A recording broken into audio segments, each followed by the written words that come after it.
Bienvenue sur cette chaîne où nous allons parler de livres, de sagas extravagantes. Et aujourd'hui nous allons parler du coup des livres du Super Flame Story Universe, donc fait par Super Flame, le calendrier d'avant la fin des temps, qui est son premier ouvrage, qu'il a d'abord sorti sous la tutelle de Super Flame Story, fait par lui-même, sorti en fin novembre 2018, le 16 je crois, pour que justement cela compte exactement la même histoire qu'il a pu compter sur sa chaîne principale, voilà, couverture par Yue. Et comme là c'est dit, du 1er au 24 décembre 2017, j'ai narré sur ma chaîne YouTube de manière quotidienne chacun des chapitres de cette œuvre.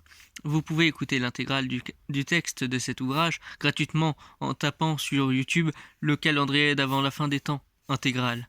C'est dans cette histoire qu'est exploité pour la première fois le personnage d'Andrew Bennett, héros que j'ai le plaisir d'incarner dans la série éponyme. Car effectivement, il y a une série. Mais je vais être franc là-dessus tout de suite. Je m'en fous un peu. Ici, on va s'en foutre parce qu'on ne va parler que des livres. Et du coup, je vais d'abord parler de ce livre, mais aussi d'une autre manière. Vous allez comprendre juste après. Car effectivement, c'est comme je l'ai dit sous la tutelle de la saga Super Flame Story, qui effectivement, comme je pu le dire, on va du Super Flame Story Universe. Ça ne pose de souci à personne. Cependant, ce n'est pas aller jusqu'au bout, c'est aller jusqu'au bout, vu que, on le verra juste après, c'est aller à un niveau supérieur. En attendant, parlons de ce livre. D'abord, on peut voir que par rapport à la série audio de la version livre, dans la version livre, il y a un 25e chapitre dédié, qui est purement écrit. Jamais il n'a été fait à la voix. À moins peut-être dans le privé, mais ça ne nous regarde pas. On peut donc remarquer déjà, faisons un parallèle avec la couverture, nous pouvons voir ici probablement le personnage qui est Nathan Bloom. Bien sûr, j'en reparlerai plus en détail. Et la journaliste Elisa Meunier, j'en parlerai encore une fois plus tard.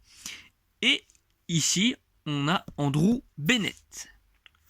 Et comme vous pouvez voir, ce qui pourrait sembler être un nom qu'on appellerait un propriétaire de porte.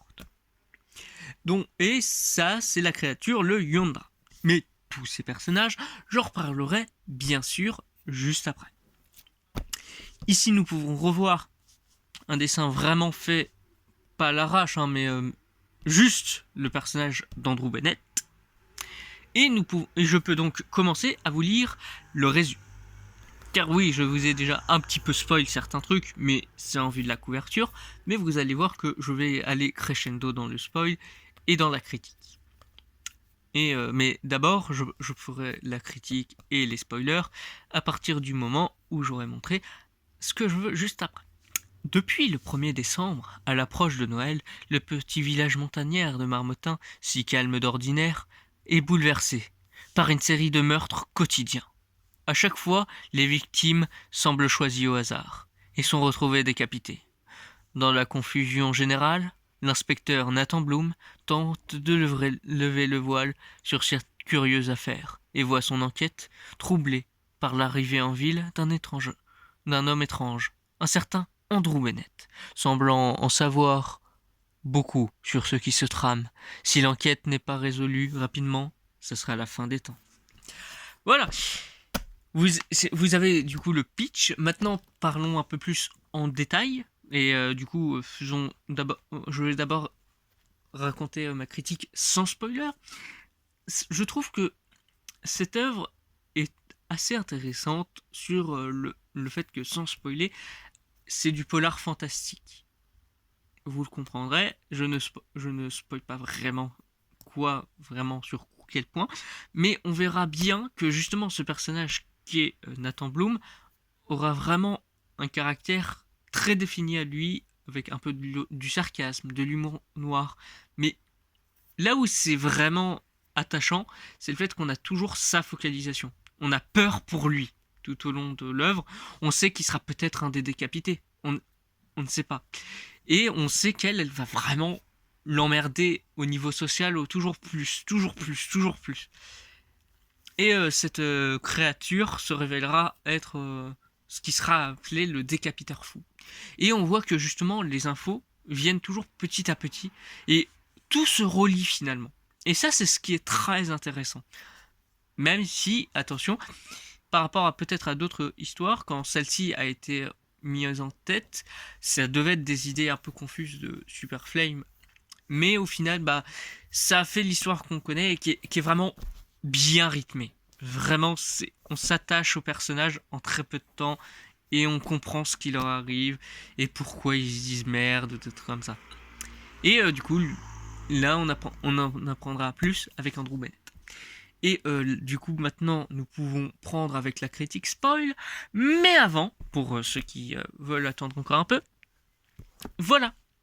Nous avons eu une deuxième édition. La Super Flame, le calendrier d'avant la fin des temps. Super Flame, le calendrier d'avant la fin des temps.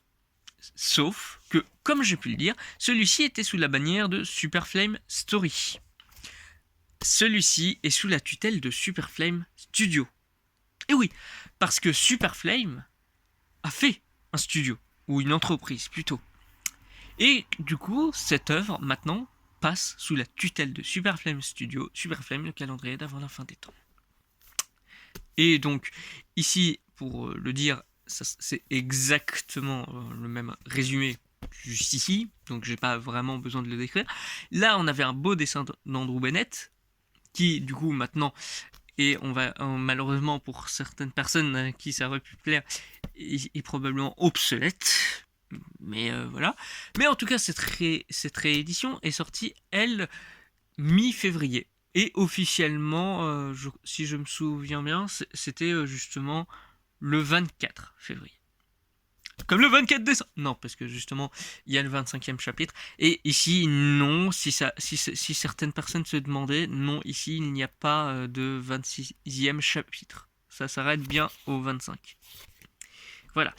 Et du coup, nous pouvons reprendre du coup sur ce qui est maintenant nouveau. Voilà à quoi ressemble Super Flame, ou son vrai nom que je ne dévoilerai pas.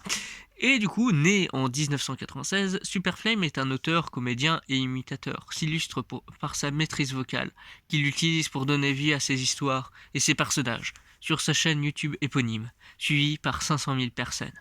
Son format Super Flame Story, dans lequel il narre ses récits face caméra, compte plusieurs milliers d'auditeurs réguliers. En 2019, il fonde la société Super Flame Studio, qui a pour but de créer et développer au mieux ses univers sur une multitude de supports.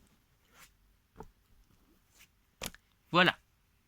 Et oui, on voit que il a l'air un peu plus imposant, mais c'est exactement le même récit. C'est juste qu'il est condensé de manière plus, je dirais pas plus pro pour le coup, mais voilà, 13 décembre. Et quand on passe d'un chapitre à un autre ici, 16 décembre, vous voyez, c'est comme ça. Voilà. Les deux respectent vraiment la mise en page qu'on attend classique d'un livre, mais c'est pas pareil, et la typo, etc., font que ce livre a l'air un peu plus gros. Mais niveau contenu, ce n'est pas le cas. En tout cas, dans ce qu'on peut dire là-dessus, c'est que je vais enfin pouvoir faire ma critique sous spoiler. Eh bien, je trouve que... excusez-moi, évidemment, hein, je décale tout, mais ça, c'est évidemment, pour ceux qui l'ont compris, le Yondra. Ça ressemble à ça, maintenant il est comme ça. Ici, on peut imaginer que c'est Nathan Bloom, et ici que c'est Andrew Bennett. Mais pas sûr à 100%. Lui, plus parce que j'ai l'impression qu'on peut voir déjà qu'il a comme des lunettes, mais je m'avance peut-être un peu, et c'est surtout par rapport à l'accoutrement. Lui, j'en suis vraiment pas sûr. Je vais être franc. Et du coup, voilà, eux, là, on les voit bien plus zoomés. Mais donc, l'histoire, dans les spoilers, l'histoire, du coup, narre celle de Nathan Bloom qui va devoir enquêter sur l'enquête avec les meurtres quotidiens, même les décapitations quotidiennes, et qui va être aidé par Andrew Bennett, qui est le propriétaire de la porte, comme vous voyez ici, qui en fait lui permet d'avoir comme une bibliothèque, un endroit où vivre, où il n'a pas ni besoin de manger, ni besoin de dormir forcément.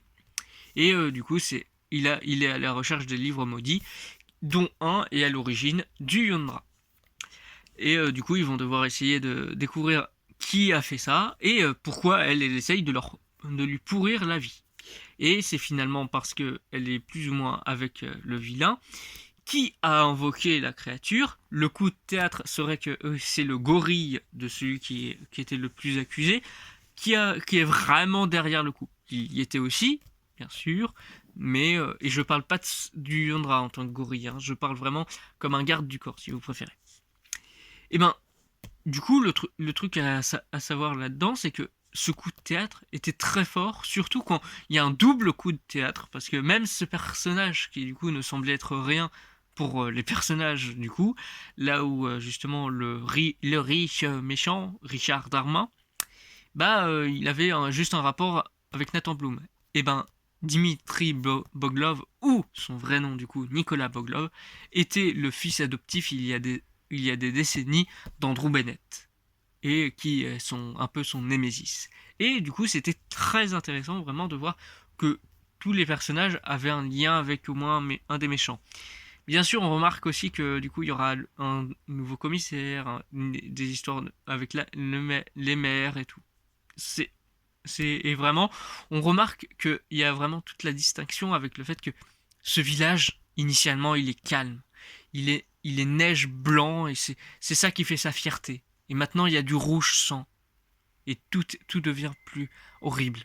Même niveau politique, etc., etc. Parce que oui, Richard Darmin devient maire et tout.